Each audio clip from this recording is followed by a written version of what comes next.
Assalamualaikum warahmatullahi wabarakatuh. Waalaikumsalam warahmatullahi wabarakatuh. Bismillahirrahmanirrahim. Alhamdulillahi rabbil alamin. Wassalatu wassalamu ala ashrafil anbiya'i wal mursalin wa ala alihi wa ashabihil mujahidin at-tahirin, amma ba'du. Bersabda Rasulullah sallallahu alaihi wasallam, "Iza sarratka hasanatuka wa sa'atka sayyi'atuka fa anta mu'min."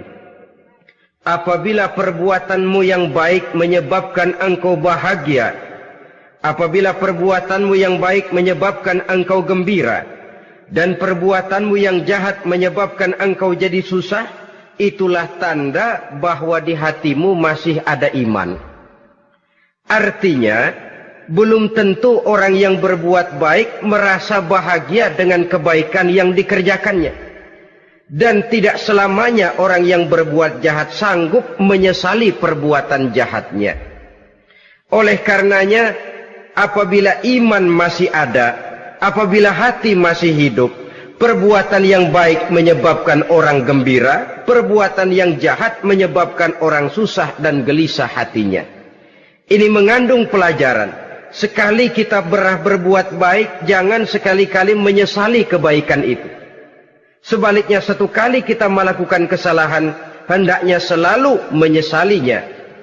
Kadang-kadang dalam kehidupan, karena orang tempat kita berbuat baik itu rupanya membalas air susu dengan air tuba, kita lalu menyesali kebaikan. Lahirlah kata-kata, "Nyesal saya nolong dia." Ibarat pepatah katanya, nolong anjing kejepit. Waktu kejepit setengah mati kita tolongin, begitu selesai dia dari kejepitnya, malah kita digigitnya. Saudara hadirin yang saya muliakan, dalam kehidupan sehari-hari barangkali ini kena filsafat yang disebut dorong mobil mogok. Ketika mobil mogok setengah mati kita dorong, begitu mesin hidup ditinggalkannya kita di belakang. Sesungguhnya perbuatan kita yang baik tidak harus disesali. Karena disesali atau tidak, toh perbuatan itu sudah kita lakukan. Dan penyesalan atas segala kebaikan hanya akan mengurangi nilai pahala kebaikan itu sendiri. Berbahagialah apabila berbuat baik, walaupun orang yang kita melakukan kebaikan membalasnya dengan kejahatan. Menyesalah apabila berbuat kesalahan, apabila melakukan dosa, karena itu pertanda nilai iman yang masih hidup dalam jiwa kita. Saudara-saudara kaum muslimin yang berbahagia, jadi sungguh pun pahala dan dosa sesuatu yang abstrak, efeknya jelas dia mendatangkan kebahagiaan atau membawa kepada kegelisahan batin di dalam kehidupan manusia. Orang di zaman materialis kurang terangsang berbuat pahala dan terdorong melakukan dosa. Kenapa? Karena pahala tidak kelihatan, dosa tidak nampak. Kalau pahala kelihatan, barangkali nggak kuat kita mikul pahala. Kalau dosa benjol, umpama tiap bikin dosa palanya benjol, barangkali sudah nggak karu-karuan kepala kita. Baik pahala, baik dosa, sesuatu yang tidak nampak oleh pandangan mata zahir, tapi yang punya efek dalam kehidupan ini. Orang yang banyak pahalanya dengan orang yang banyak dosanya, kalau dia berjalan barangkali sulit kita membedakan. Tapi efeknya dalam kehidupan ini jelas adanya. Sesuatu yang bernama pahala kita perlukan, karena hidup tidak berhenti hingga di sini. Sesuatu yang bernama dosa harus kita hindarkan, karena ada kelanjutan sesudah hidup yang sekarang ini. Kehidupan dari satu pertanggungan jawab. Itu sebabnya Imam Ghazali dalam bahasa yang indah sekali berpesan, "Jaddidis safinah fa innal bahra amiq wa khuziz zad fa innas safara ba'id." Perbarui selalu kapalmu, rawat, jaga baik-baik, dandani kapalmu, fa innal bahra amiq, karena sesungguhnya lautan ini sangat dalam. Satu bahasa yang indah dari tamsil terhadap kehidupan. Perbaiki kapalmu karena lautan ini sangat dalam. Artinya, jaga baik-baik hatimu. Pelihara iman dan keyakinanmu, karena hidup ini bagaikan gelombang lautan. Tempo-tempo air tenang, tempo-tempo ombak menggila dan menggunung. Jaga iman baik-baik karena hidup penuh dengan cobaan dan ujian. Itu maksudnya. Wa khuziz zad fa inna safara ba'id. Dan bawa bekal yang banyak karena perjalanan hidup ini sangat panjang. Perjalanan ini sangat jauh. Kita kalau pergi keluar kota tentu saja membawa bekal. Makin jauh kota yang akan kita tuju, makin banyak bekal yang harus kita bawa. Alangkah sengsaranya manusia apabila dia akan pergi ke satu kota yang jauh, modalnya cuma nekat. Bagaimana nanti di sana sajalah. Tidak membawa bekal sebagaimana yang sewajarnya. Hal yang semacam ini senangnya sih belum tentu, keblangsak dan susahnya sudah kebayang.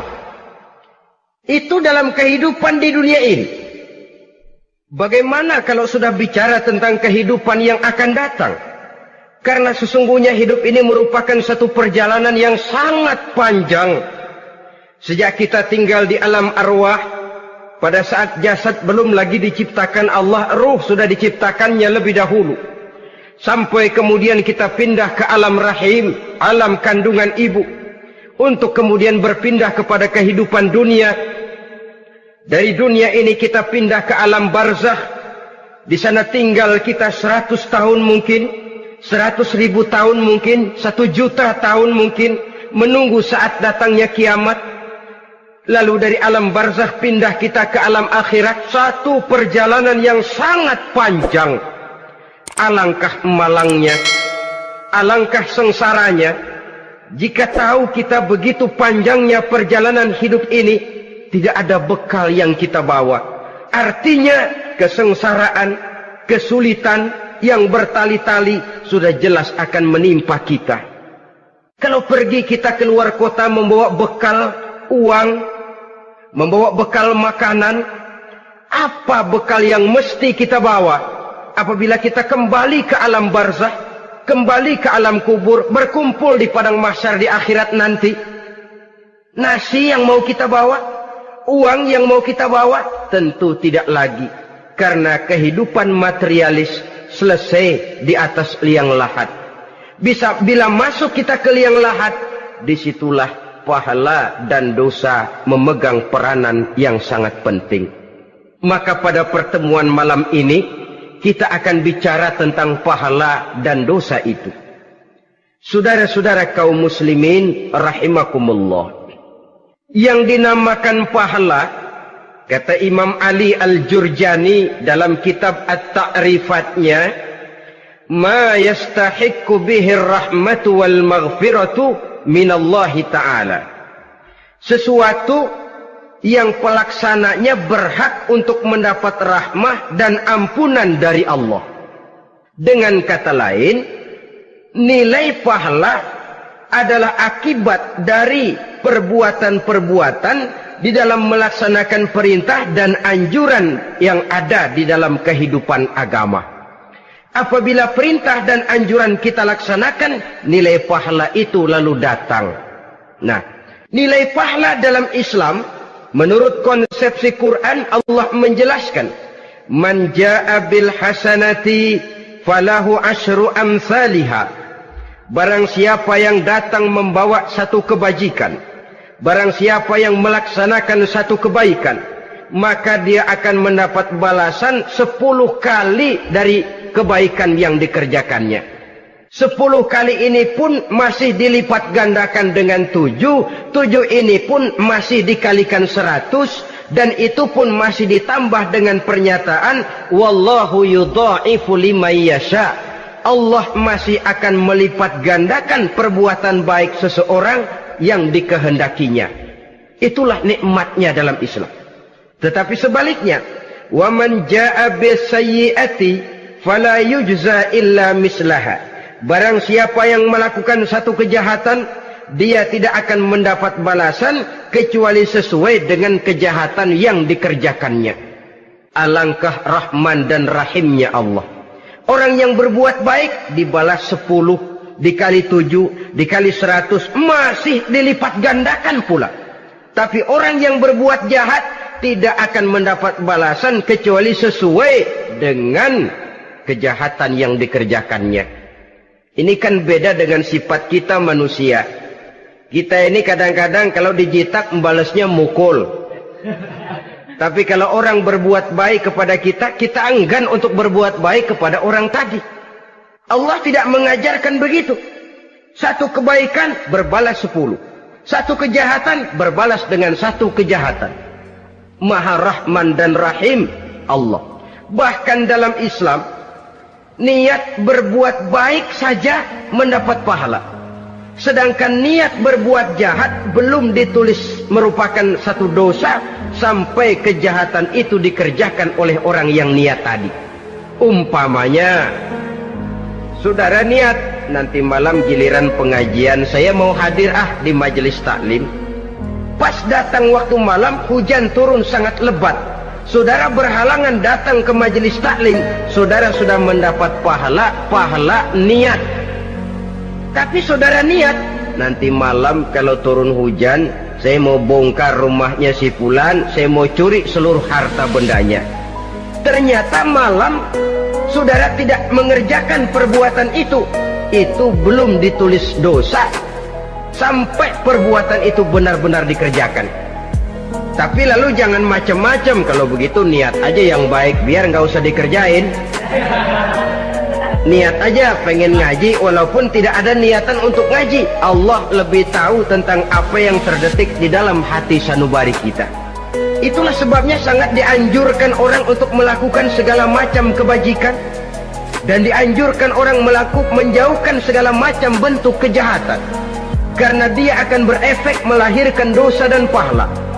Dosa dan pahala itulah alat untuk memperoleh kebahagiaan di alam kubur, di padang mahsyar, sampai di akhirat nanti. Di dunia ini mungkin segalanya bisa kita beli dengan yang namanya uang.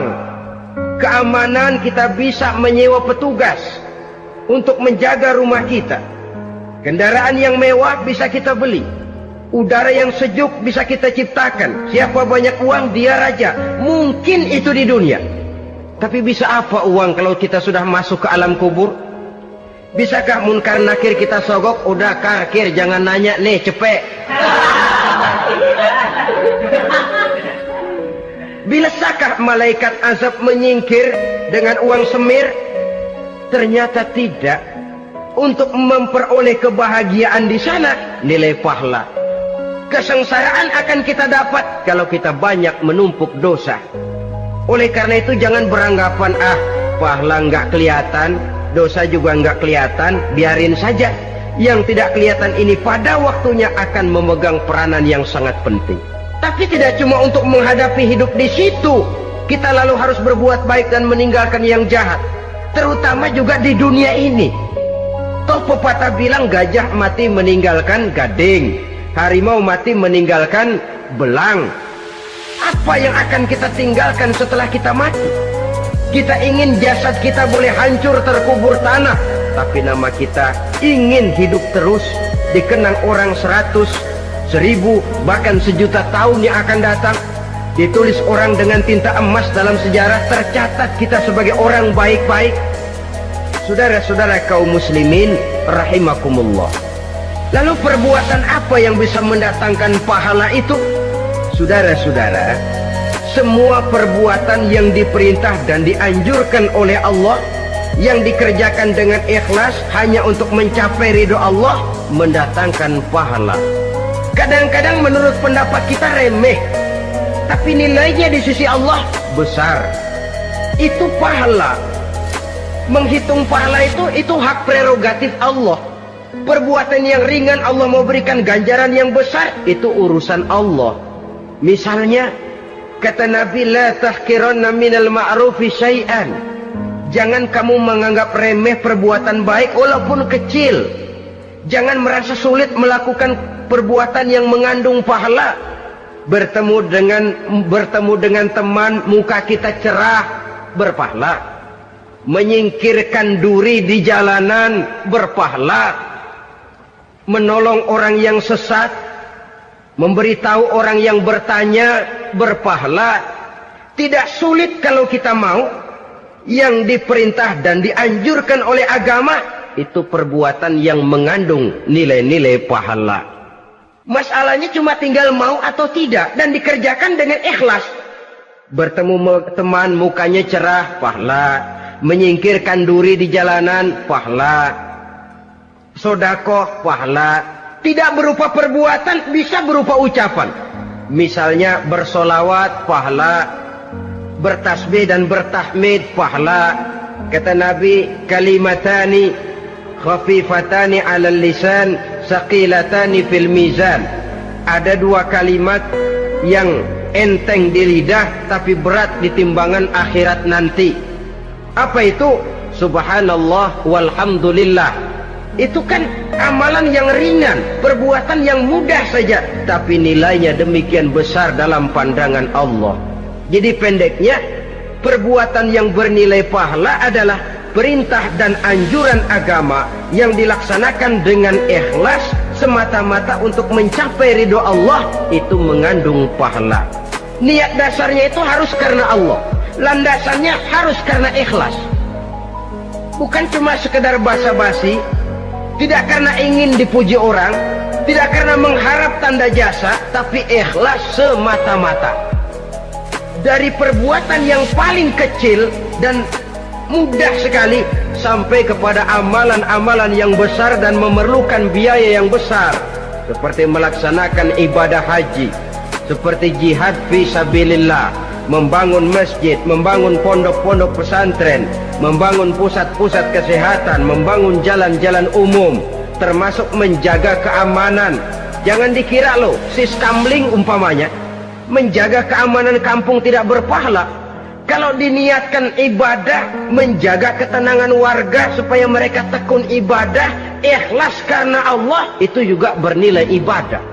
Keluar kita dari rumah, pergi pagi, pulang sore, peras keringat, banting tulang cari nafkah buat menghidupi anak istri kita. Kalau diniatkan ibadah, melaksanakan kewajiban sebagai kepala rumah tangga, membantu orang tua sebagai anak, itu juga perbuatan-perbuatan yang mengandung pahala.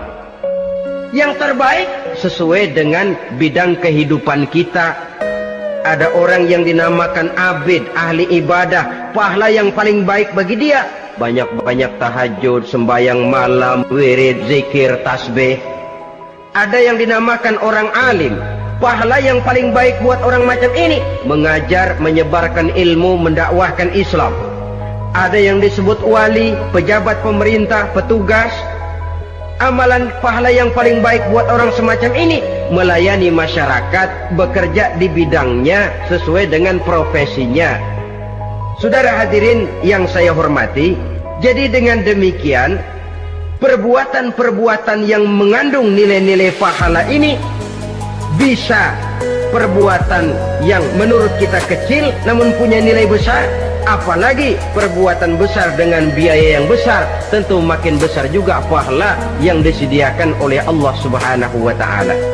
Oleh karenanya, kalau kita bercermin dari ayat Quran, hidup ini kesempatan untuk berbuat baik. Huwallazi khalaqal mauta wal hayata liyabluwakum ayyukum ahsanu amal.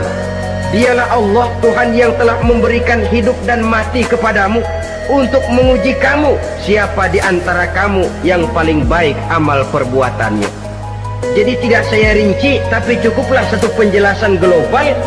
Perbuatan yang berpahala adalah perbuatan melaksanakan perintah Allah atau anjuran Allah dengan dasar ikhlas, dengan tujuan untuk mencapai ridho Allah semata-mata. Lalu apa perbuatan yang mengakibatkan dosa itu?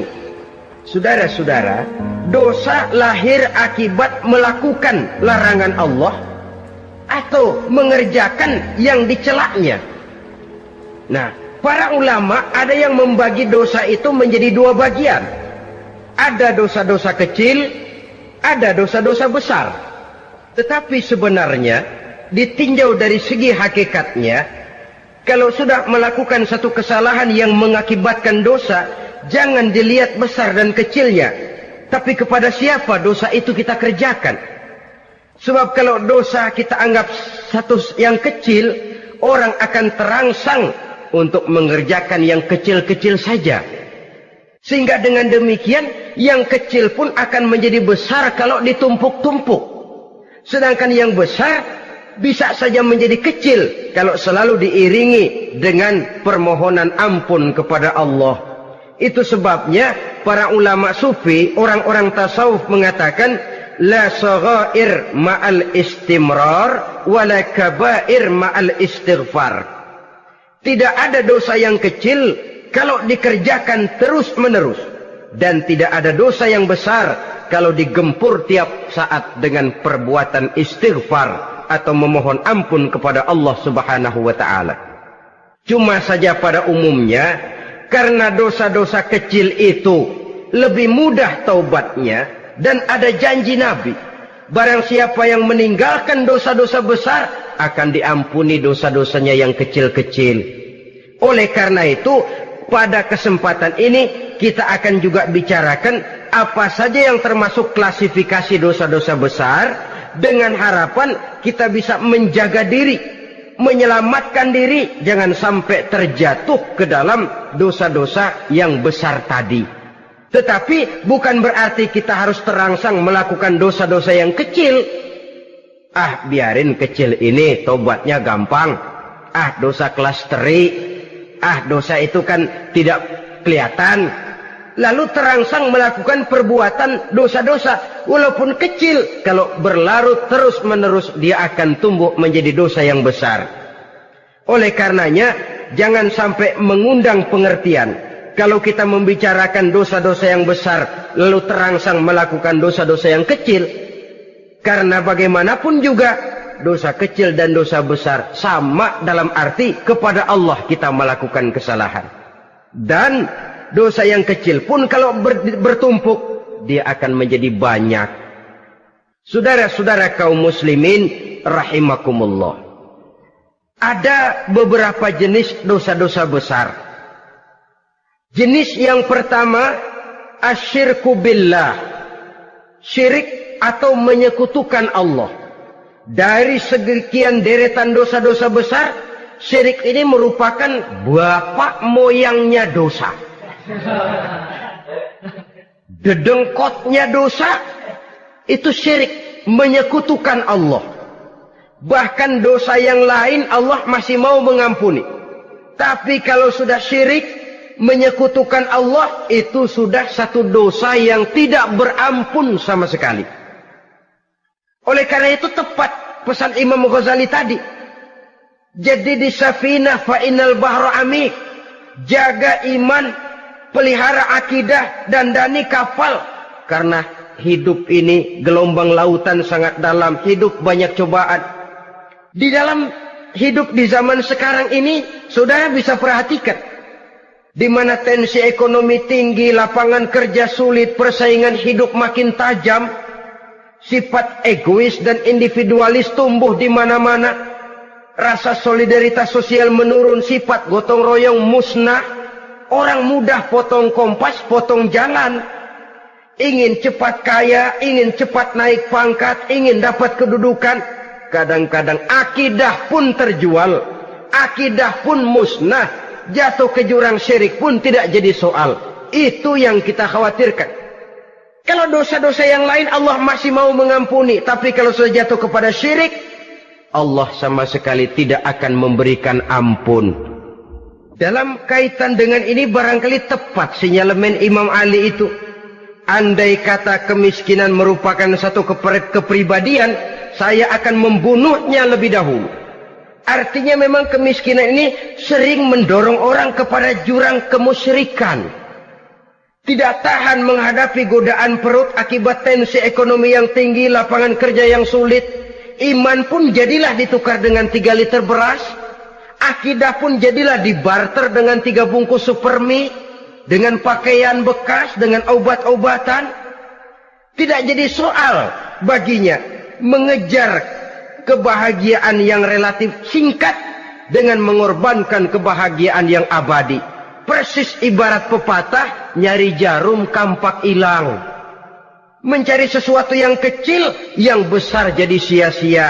Membela perut, mengorbankan akidah. Na'udzubillah summa na'udzubillah. Saudara-saudara kaum muslimin rahimakumullah. Ini fakta. Ini kenyataan. Dan hal semacam ini tidak bisa diatasi cuma dengan ceramah, simposium, diskusi, seminar. Apalagi Nabi berpesan, solahu ummati bil ilmi wal mal. Umatku hanya bisa menjadi baik akidahnya dengan ilmu dan harta. Itu bahasa Nabi. Kalau bahasa kita sekarang, dengan ekonomi dan pendidikan. Ilmu, pendidikan, ekonomi, harta. Tanpa itu sangat besar kemungkinan kita bisa menjual akidah terjerumus di lembah kemusyrikan. Maka terutama kepada saudara-saudara saya, muslimin yang terpencil jauh dari kota-kota besar, yang kadang dalam kehidupan seharinya imannya sering digoda oleh supermi, akidahnya sering ditantang oleh pembagian beras, pakaian-pakaian bekas, obat-obatan dan sebagainya. Jaga dan bentengi akidah kita. Lebih baik nyawa berpisah dari badan, asal iman jangan berpisah dari hati. Kepada adik-adik saya para remaja, para pemuda di kota-kota besar, yang iman dan akidahnya sering ditantang dengan minuman-minuman keras, fasilitas-fasilitas yang menghanyutkan, yang secara terarah dan praktis sedikit demi sedikit menggiring kita untuk keluar dari nilai-nilai akidah. Hati-hati, jaga baik-baik, sebab intan paling mahal, mutiara paling berharga, tidak lain nilai iman ini. Tergelincir kita daripadanya, jatuh ke lembah kemusyrikan, jatuh ke satu dosa yang teramat besar, yang Allah tidak akan pernah memberikan ampun lagi. Ini dosa besar yang pertama. Yang kedua, qatlun nafsi illa bilhaq. Membunuh orang tanpa alasan yang benar. Di zaman kesulitan ekonomi kadang-kadang orang mudah nekat. Tengok saja, kadang-kadang karena pasal uang 100-200 perak saja nyawa bisa melayang. Kadang-kadang karena urusan yang remeh, salah omong, salah ambil, salah ucap, salah pegang, nyawa bisa jadi melayang. Alangkah murahnya nyawa, seakan-akan kita yang punya. Padahal nyawa itu hak milik Allah. Tidak pantas kita merampasnya, tidak pantas kita menghilangkannya dari jasad seseorang. Oleh karenanya, membunuh orang merupakan satu dosa yang sangat besar. Jangankan kepada orang yang seakidah, orang yang lain akidah saja pun, kalau dia hidup berdamai, rukun, berdampingan, kita harus melindungi. Apatah lagi teman seakidah sendiri. Saudara-saudara kaum muslimin rahimakumullah. Pantas kalau Nabi menyatakan, apabila dua orang Islam sudah saling berkelahi, berbunuh-bunuhan, al-qatil wal maqtul finnar. Yang membunuh dan yang dibunuh, dua-duanya sama-sama masuk neraka. Sahabat heran, ya Rasul, kalau yang membunuh masuk neraka sih wajar, tapi yang terbunuh kok neraka juga, kenapa? Kata Rasul, sebenarnya dia juga cuma sudah niat untuk membunuh, cuma keduluan saja. Andai kata dia tidak terbunuh, tentu dia yang akan membunuh. Saudara-saudara kaum muslimin rahimakumullah. Islam sesuai dengan namanya adalah agama damai. Kita tidak boleh mencari-cari musuh. Walaupun tidak boleh lari kalau bertemu musuh. Oleh karenanya, pantang seorang muslim menimbulkan benih keonaran menjadi biang kerok buat lingkungannya. Sesuai dengan namanya, seorang muslim adalah seorang yang dalam hidup senantiasa berusaha menebarkan salam, menebarkan kedamaian, ketenangan dan ketentraman. Dengan prinsip musuh jangan dicari, bertemu pun jangan lari. Yang ketiga, termasuk dalam kelompok dosa besar ini, syurbul khamr, meminum minuman keras.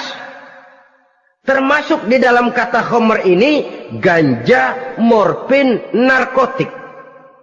Sebab apa? Jenis minuman semacam itu tidak hanya merusak keadaan sekarang, tapi sekaligus merusak kehidupan yang akan datang.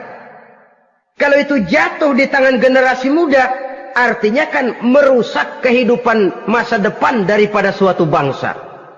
Karena apa? Remaja dan pemuda merupakan bentuk miniatur daripada kehidupan bangsa. Akan bagaimana warna umat Islam di Indonesia. Bahkan akan bagaimana warna Indonesia 30, 40, 50 tahun yang akan datang. Remaja sekarang jawabannya. Kalau remaja kita sekarang ini kerjanya cuma bisa nyekek botol, insya Allah bangsa Indonesia 30-40 tahun yang akan datang akan tumbuh menjadi bangsa teler. Tidak banyak yang bisa kita harapkan. Remaja adalah gambaran masa depan dari satu bangsa, dari satu umat.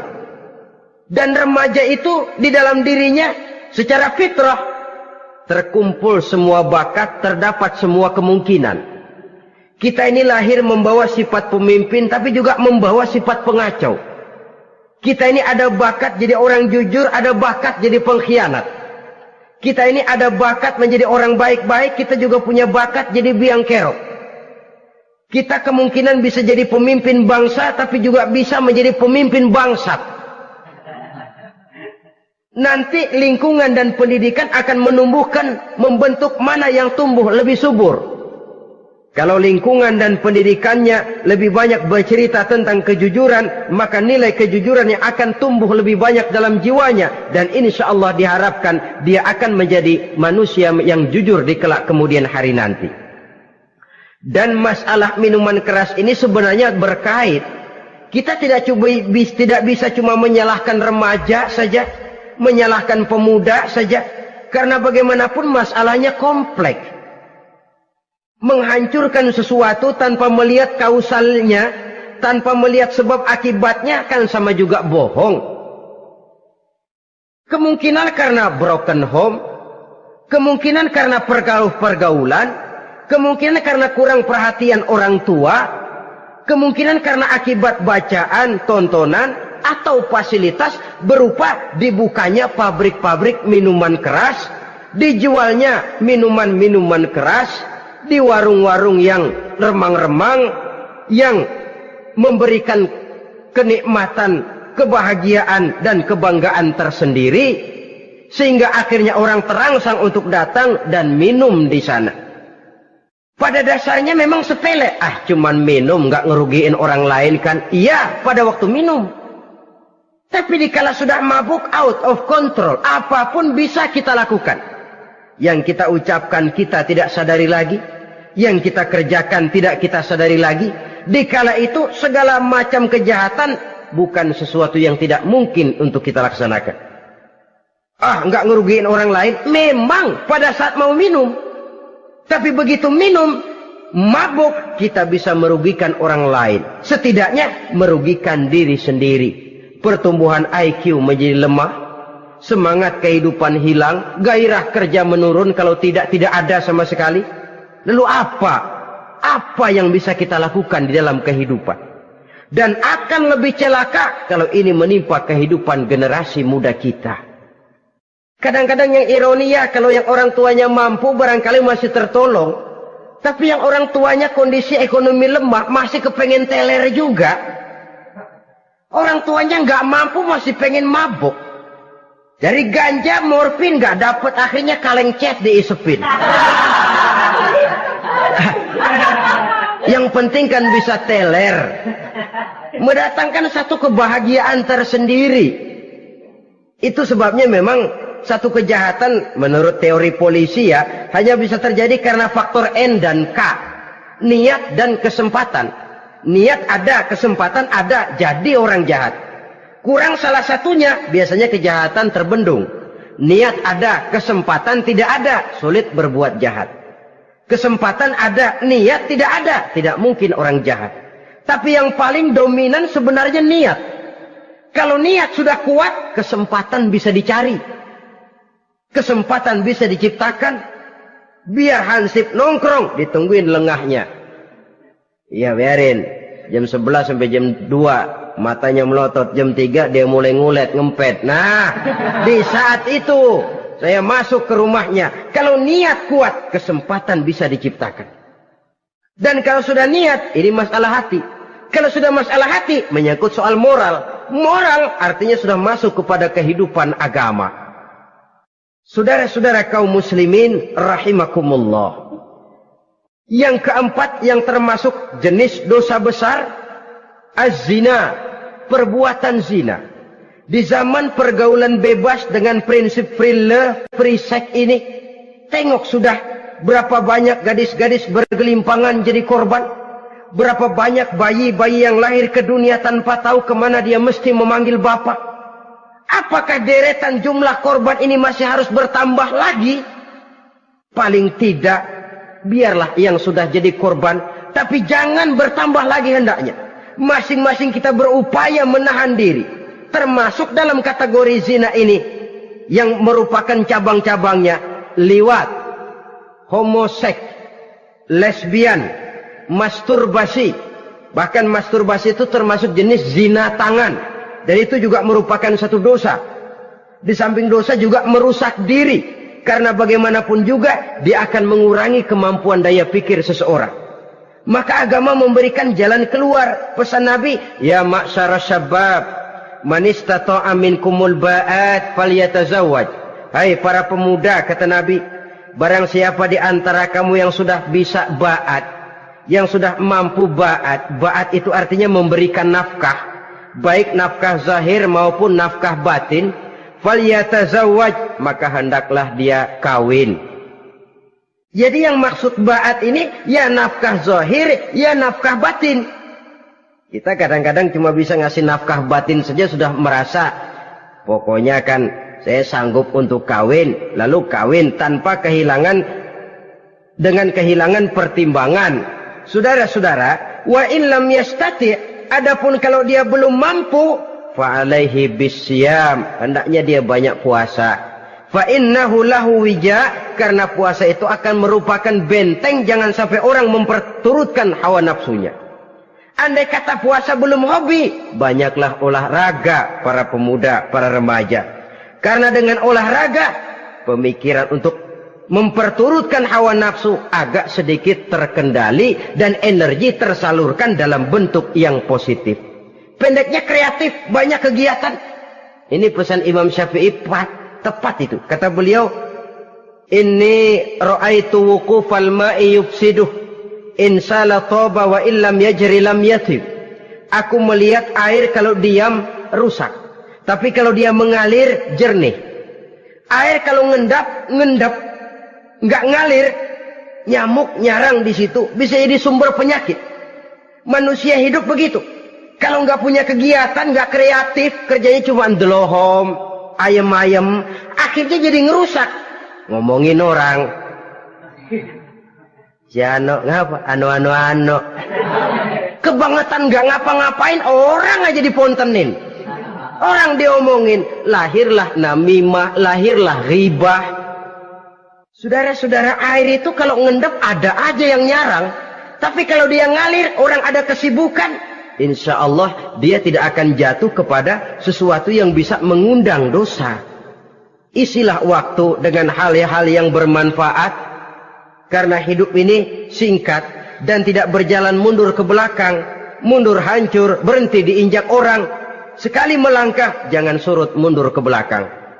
Homoseks, terlepas dari penyakit kejiwaan. Sekarang ini kan sudah ada persatuan kaum gay katanya.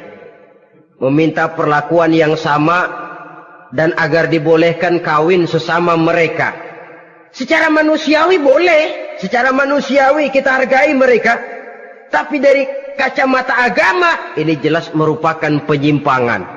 Dan penyimpangan merupakan suatu dosa. Terlepas dari pertimbangan manusiawi. Jangan karena terlalu memperturutkan suara manusiawi, lalu kita mengesampingkan agama. Termasuk lesbian, wadon karo wadon. Nah, kalau homo itu kan lanang karo lanang katanya.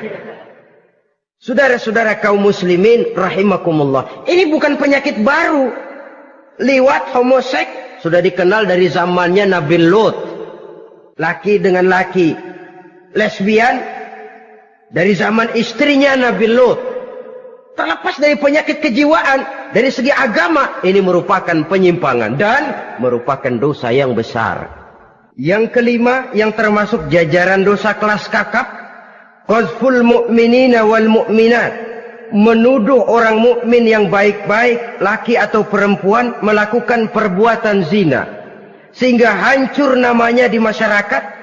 Ini merupakan satu perbuatan dosa yang sangat besar dan sangat dimurkai oleh Allah. Saudara-saudara kaum muslimin rahimakumullah. Oleh sebab itu tentang masalah ini, kalau memang tidak ada saksi, jangan sembarang kita enteng lidah menuduh orang lain berbuat zina, menuduh orang lain berbuat serong. Dosanya kelewat besar di dalam kehidupan. Karena apa? Mencari harga diri itu berat, memelihara kehormatan diri jauh lebih berat. Satu kali orang dihancurkan namanya di masyarakat, dia akan terisolir jadinya. Oleh karenanya, berlindung kita kepada Allah, jangan sampailah dihinggapi oleh sifat ini. Karena sentimen kita kepada seseorang, karena hasad kita kepada seseorang, tidak senang melihat orang lain lebih maju, lalu lidah ini seenaknya saja mengucapkan kata. Padahal sanksi dan resikonya sangat besar. Yang kita tuduh barangkali mendapat pahala dari Allah. Kita sendiri yang menuduh tanpa saksi, tanpa alasan yang benar, mendapat dosa yang sangat besar. Saudara-saudara, memang kadang-kadang aneh dalam hidup ini. Seorang pelacur biasanya bisa menjaga mulutnya di masyarakat, kata-katanya baik, sopan. Kenapa? Karena mulut yang satu sudah tidak terjaga.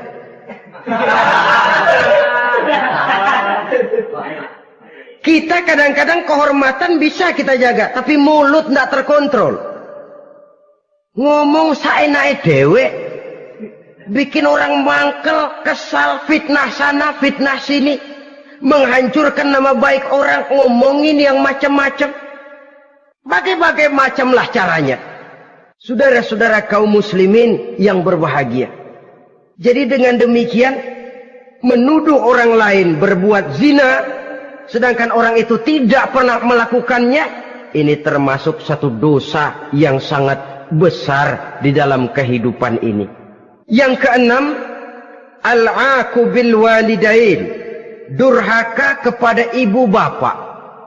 Seorang anak, bagaimanapun banyak nilai ibadahnya, banyak kebaikan di masyarakat, menyandang berbagai macam gelar, pangkat dan jabatannya tinggi, tapi kalau sudah durhaka kepada kedua orang tuanya, alamat hidup tidak lagi membawa keberkahan.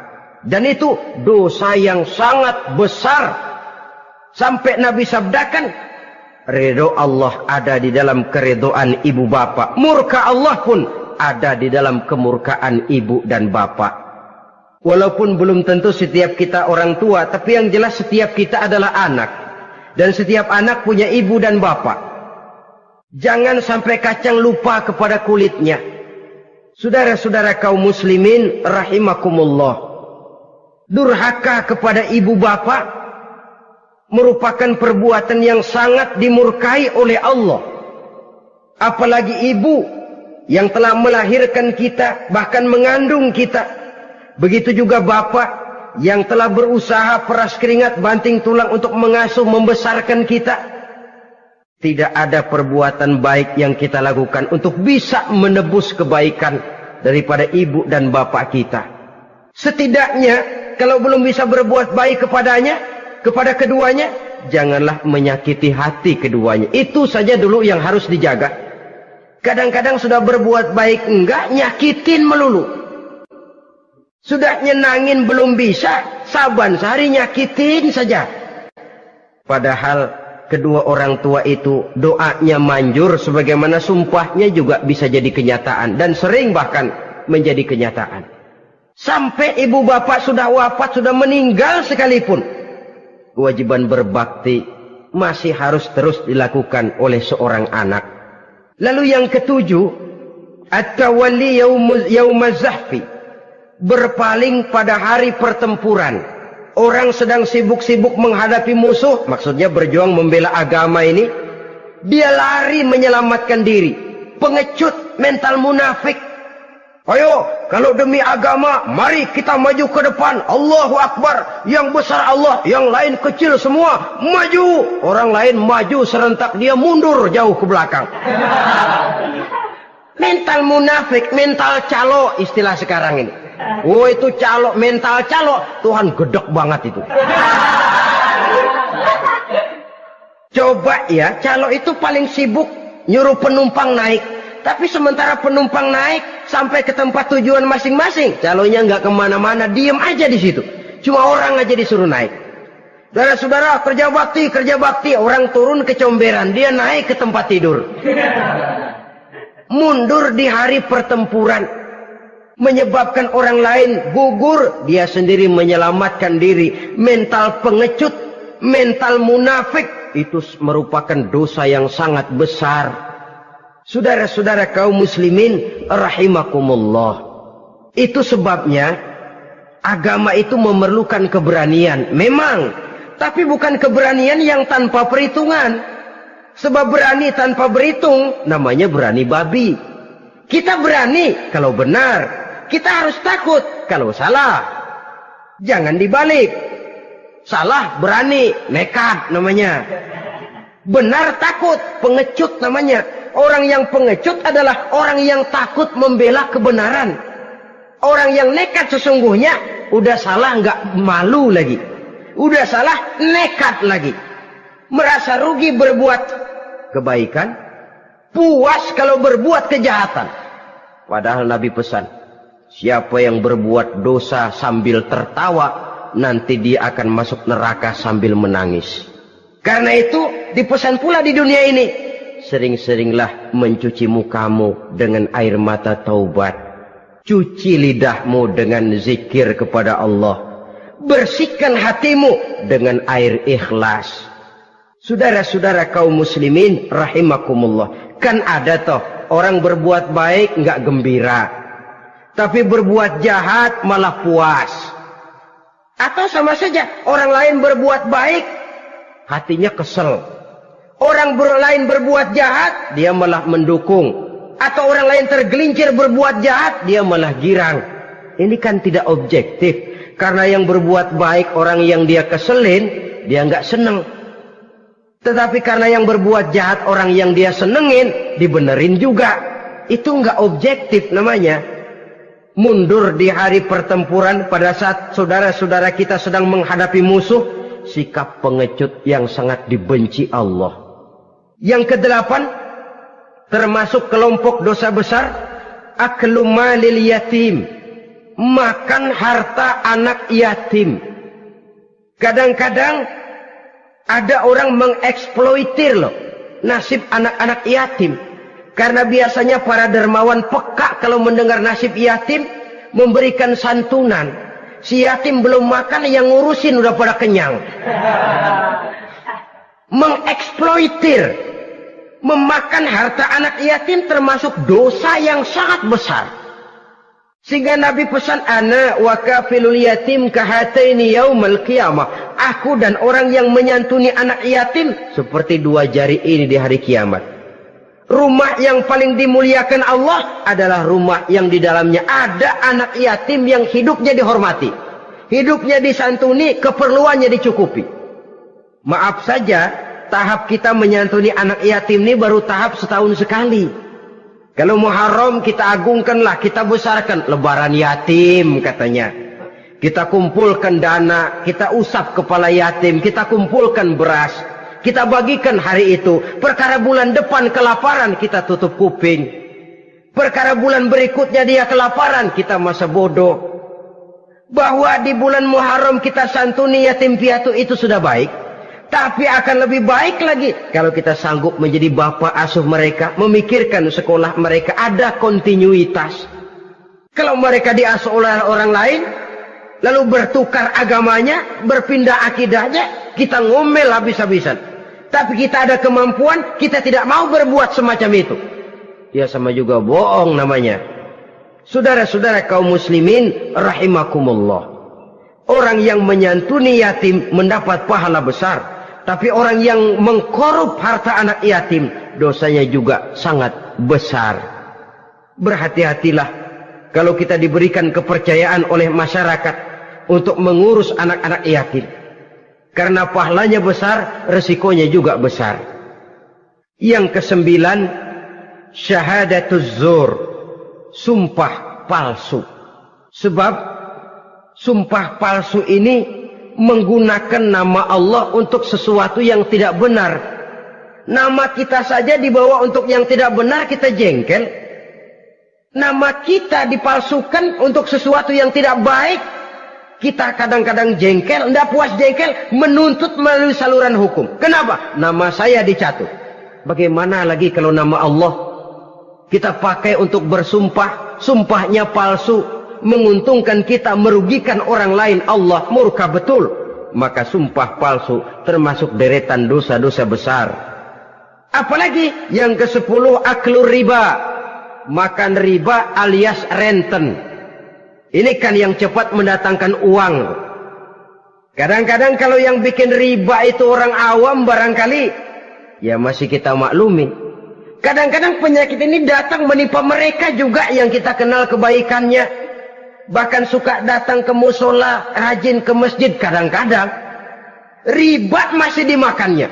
Karena cara cari duit paling enak. Duit utuh, tambahnya terus masuk. Na'udzubillah summa na'udzubillah. Itu yang diibaratkan dalam perjalanan Mi'raj. Waktu Nabi diperlihatkan neraka. Orang perutnya sebesar rumah, dililit ular. Diseret-seret itu hancur perutnya. Dibulatkan lagi, diseret lagi, hancur lagi. Dibulatkan lagi, terus menerus begitu. Dia berteriak, mengerang, mengeluh, mengaduh kesakitan. Nabi tanya, itu apa Jibril? Itu contoh dari umatmu yang suka makan riba Muhammad. Makan renten. Saudara-saudara, ini kan mencekik leher orang. Orang sedang kesulitan. Kelihatannya sih baik, menolong. Tapi di belakang menolong itu nyekek. Di belakang nolong itu nyekek. Dan nyekek itu sebenarnya tujuan utamanya.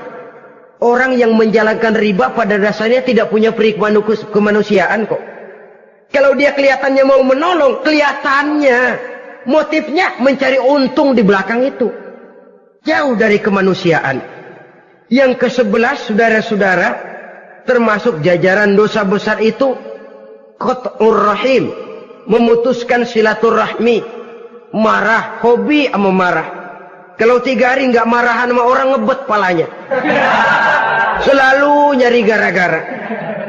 Kalau udah marah berlaku perpanjangan waktu. Tahun, 2 tahun, kadang-kadang seumur hidup. Saudara hadirin yang saya muliakan.